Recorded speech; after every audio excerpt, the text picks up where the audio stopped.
Howdy YouTube folks, it's your friendly Spirit Wolf bringing you another video, aka your girl Hazel. Sorry I have not been making any content lately. Life has been getting in the way. I plan on making more content soon. I went to excuse the noise in the background, I went to a yard sale, garage sale / estate sale type deal. And today, Saturday, my time, and I have to wait till around Monday, Tuesday when I have a way to get it. But I picked up a rototiller and a small engine on a cart that I paid 20 bucks for, I believe to be a Wisconsin, but I could be wrong about that.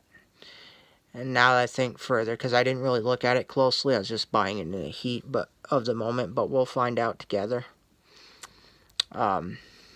Might be a Briggs Model ZZ like I've always wanted, but anyways, I've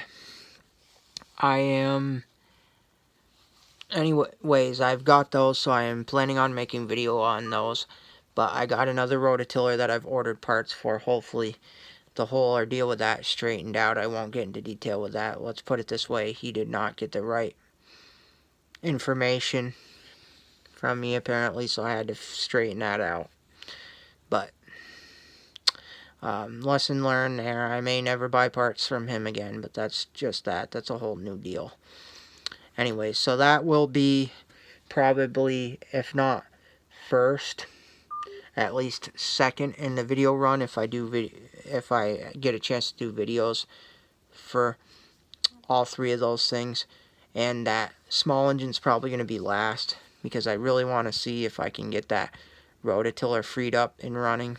So you YouTube folks and me both will get to see if we can get that tiller running. I don't have high hopes for it. I got a sneaking suspicion what could be if it's the engine. But if I pull the head off and the engine looks okay, which I might start by pulling the head off, I may also start by pulling it away from the tiller part, because the tiller part could be seized up, which if that's the case, perfect. That means that engine might spin free, which I might do that first.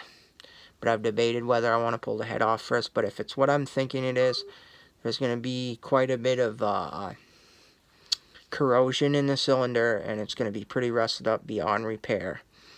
And you know how that goes. So if that's the case, I will probably just, put it back together and display it as is. But I've debated whether I'm going to cosmetically restore it either way, because I may cosmetically restore it if I can get it to run. But I've debated if I would cosmetically restore it either way or preserve it as it is. And to me, I don't think it's worth putting a whole ton of money into it because of what it is. And tilling purposes wise, it's not really practical, because it's basically just a bait. Unless you have it's practical, I think you could use it if you had a small enough garden. But because it only does a single swath, probably about this much, if that, of like a row, does a single farm row, to me it's not practical to really use in a big garden like I want. So I'm probably not going to use it at all for that. Plus I have the parts for the other tiller, so I can get that, because that tiller will cut wider and it will be more efficient and get the job done quicker. So either way, it's going to become a display item. It would be easy, and it's got wood handle grips that go into the metal bars, and either way it would be just easy enough to recreate those, even by finding pictures, because I'm familiar with these roto hoes and I can easily find a picture of one on the internet to see what it looks like if I decide to do cosmetics. Because if I do cosmetics, I'm going to fix those wood pieces. But like I said, if the engine is no good, or it's beyond repair, I don't think it's worth redoing the engine, and I'm not going to bother with this one. Plus, also knowing that I have a 6S Briggs, which is similar styling, and the parts seem to swap, like they would swap over good. Sitting on the bench, I could easily put that on if I wanted to. But like I said, it's not, to me, it's not going to be practical in my garden because it's only a single sloth. So why bother using it in the garden? So if I can get it running, that's great. But if I can't, you know, shelf piece. Just because I do want to save it and preserve it either way, because, you know, it's a piece of history and I think it needs to be preserved whether it's used or not. The other thing I'm not crazy about them rototillers, even though I think they're cool looking, is the single wheel design that it has, because you kind of have to balance the tiller while you're tilling with it. It could either go to one side. I've heard stories of people hitting stones and then the whole tiller just tips to one side. So that's one of the problems with those.